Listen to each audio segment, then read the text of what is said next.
नमस्कार। जरा सोचिए, अगर हमारी सबसे पुरानी कहानियों में से एक रामायण सिर्फ एक कहानी ना हो, बल्कि भविष्य की टेक्नोलॉजी का एक ब्लूप्रिंट हो, तो आज हम इसी सोच की गहराई में उतरेंगे कि क्या रामायण असल में एक बहुत ही एडवांस्ड साइंस की किताब है जो सदियों से हमारी नजरों के सामने छिपी हुई है।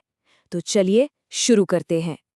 और यही वो बड़ा सवाल है जो हमें इस सफर पर आगे ले जाएगा।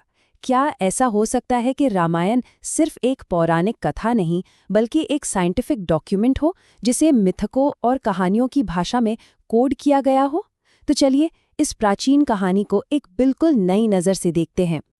हमारी खोज का पहला पड़ाव है मशहूर पुष्पक विमान। स्रोत सामग्री के अनुसार ये कोई कोरी कल्पना नहीं, बल्कि एक ठोस सबूत है। एक ऐसी टेक्नोलॉजी का सबूत जो हमारी आज की सोच से भी कहीं ज्यादा एडवांस थी। रामायण में विमान के बारे में कुछ ऐसा लिखा है। इन शब्दों पर गौर कीजिए। विचार की गति से यात्रा करता है। ये सिर्फ एक मशीन नहीं है। सुनने में ये ऐसा लगता है जैसे ये कोई जिंदा चीज हो जो सीधे अपने पायलट के दिमाग से जुड़ी हुई थी। और यहीं से चीजें सच में बहुत दिलचस्प हो जाती हैं। जब स्रोत सामग्री इन पुरानी बातों को आज की टेक्नोलॉजी से जोड़ती है, तो देखिए क्या निकल कर आता है। पायलट की इच्छा का पालन करना, ये तो बिल्कुल ब्रेन कंप्यूटर इंटरफेस यानी बीसीआई जैसा लगता है। बिना ईंधन के उड़ना, हो सकता है हम एंटी ग्रेविटी या आयन प्रोपल्शन जैसी किसी चीज की बात कर रहे हों।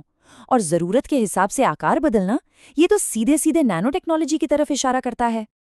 आसान भाषा में कहें तो बीसीआई एक ऐसी टेक्नोलॉजी है जिससे दिमाग सिर्फ सोचकर मशीनों को कंट्रोल कर सकता है। ये आज साइंस की सबसे नई और एडवांस्ड फील्ड्स में से एक है। और कमाल की बात यह है कि स्रोत के मुताबिक इसका आइडिया शायद हजारों साल पुराना हो सकता है। लेकिन टेक्नोलॉजी के ये कमाल सिर्फ उड़ने वाली मशीनों तक ही सीमित नहीं थे। अब बात करते हैं उस जमाने के हथियारों की, जिन्हें अस्त्र कहा जाता था। स्रोत जिस तरह से इन अस्त्रों का विश्लेषण करता है, वो वाकई हैरान कर देने वाला है। देखिए, ये समझना बहुत जरूरी है कि ये कोई आम तीर या भाले नहीं थे। ये ऐसे हथियार थे जिन्हें एक्टिवेट या आह्वान करना पड़ता था। मतलब ये किसी भी आम हथियार से कहीं ज्यादा कॉम्प्लेक्स सिस्टम थे। तो स्रोत के मुताबिक इसे चलाने का तरीका 2 स्टेप का था। पहला था मंत्र, जो शायद कोई प्रार्थना नहीं बल्कि एक वॉइस कमांड था। एक खास फ्रीक्वेंसी जो एक्टिवेशन कोड की तरह काम करती थी। और फिर थी शक्ति, यानी वो एनर्जी जो उस हथियार को पावर देती थी। मतलब ये जादू नहीं, बल्कि एक पूरा कमांड सीक्वेंस लगता है। और जब हम इसकी तुलना आज की मिलिट्री टेक्नोलॉजी से करते हैं तो समानताएं चौंका देती हैं। किसी खास मंत्र से हथियार एक्टिवेट करना, ये तो बिल्कुल वॉइस कमांड सिस्टम जैसा है। और वो अस्त्र जो कभी अपने लक्ष्य से नहीं चूकते थे, वो आज की जीपीएस गाइडेड या हीट सीकिंग मिसाइलों की याद दिलाते हैं। चलिए कुछ अस्त्रों को देखते हैं। आग्नेय अस्त्र, जो आग उगलता था। स्रोत के मुताबिक ये एक डायरेक्टेड एनर्जी वेपन हो सकता है, जैसे कोई प्लाज्मा कैनन या थर्मल लेजर। फिर आता है वायव्य अस्त्र, जो एक जबरदस्त तूफान या बवंडर पैदा कर सकता था। इसे एक तरह का वायुमंडलीय हथियार समझा जा सकता था, जो एक खास इलाके में भयानक तबाही मचाने की ताकत रखता था। और फिर है परम अस्त्र, ब्रह्मास्त्र। इसके बारे में कहा गया है कि ये पूरे के पूरे इलाके को तबाह करके जमीन को दशकों तक बंजर बना सकता था। ये बातें आज के थर्मोन्यूक्लियर हथियारों के असर से खतरनाक रूप से मिलती जुलती हैं। तो हथियारों से आगे बढ़कर अब बात करते हैं इंजीनियरिंग की। स्रोत के मुताबिक रामायण में सिर्फ हथियार ही नहीं, बल्कि ऐसे ऐसे कंस्ट्रक्शन के भी जिक्र हैं जिनकी हम आज कल्पना भी नहीं कर सकते। इसका सबसे बड़ा उदाहरण है राम सेतु। भारत से लेकर लंका तक खुले समुद्र के ऊपर बनाया गया एक तैरता हुआ पुल। जरा सोचिए, उस जमाने में ऐसा कुछ बना पाना, ये तो लगभग नामुमकिन लगता है। पूरे 48 किलोमीटर लंबा। सिर्फ इसका साइज ही हैरान कर देता है और एक सीधा सवाल खड़ा करता है कि आखिर उस जमाने में इतना बड़ा प्रोजेक्ट पूरा कैसे किया गया होगा। तो ये नामुमकिन काम आखिर मुमकिन कैसे हुआ? स्रोत हमें कई वैज्ञानिक संभावनाएं दिखाता है। क्या इसमें प्यूमिस स्टोन जैसे प्राकृतिक रूप से तैरने वाले पत्थरों का इस्तेमाल हुआ था? या शायद पत्थरों पर कोई ऐसी कोटिंग की गई थी जो पानी को दूर रखती हो? या फिर सबसे एडवांस थ्योरी, क्या वे लोग कृत्रिम रूप से हल्के तैरने वाले पत्थर बनाने की तकनीक जानते थे?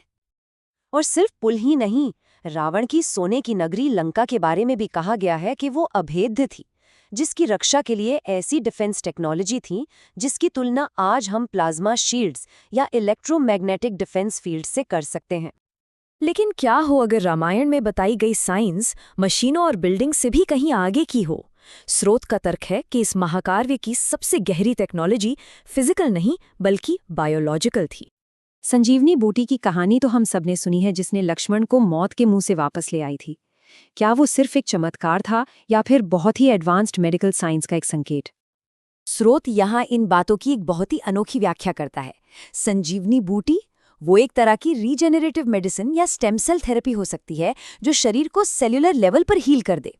और मंत्रों से शक्तियां पाने का आइडिया, इसकी तुलना आज एपिजेनेटिक्स से की जाती है, यानी ये सोच कि बाहरी चीजें जैसे कि ध्वनि की वाइब्रेशन हमारे डीएनए के सोए हुए हिस्सों को जगा सकती हैं, उन्हें एक्टिवेट कर सकती हैं। आसान शब्दों में समझें तो एपिजेनेटिक्स का मतलब है कि हमारी जेनेटिक क्षमता फिक्स नहीं है, इसे बाहरी फैक्टर्स से बदला जा सकता है, एक्टिवेट या डीएक्टिवेट किया जा सकता है। ये एक क्रांतिकारी विचार है जो प्राचीन ज्ञान और मॉडर्न साइंस के बीच एक पुल बनाता है। और ये सब हमें वापस उसी आखिरी सवाल पर ले आता है। स्रोत हमें इस सोच के साथ छोड़ देता है कि क्या हो अगर ये प्राचीन ग्रंथ सिर्फ मनोरंजन के लिए नहीं बल्कि ज्ञान को बचाने के लिए लिखे गए थे। एक ऐसा वैज्ञानिक नक्शा जो हजारों सालों से हमारे पास है और जिसे पढ़ना हम शायद अब जाकर दोबारा सीख रहे हैं। ये एक ऐसा सवाल है जो सब कुछ बदल सकता है।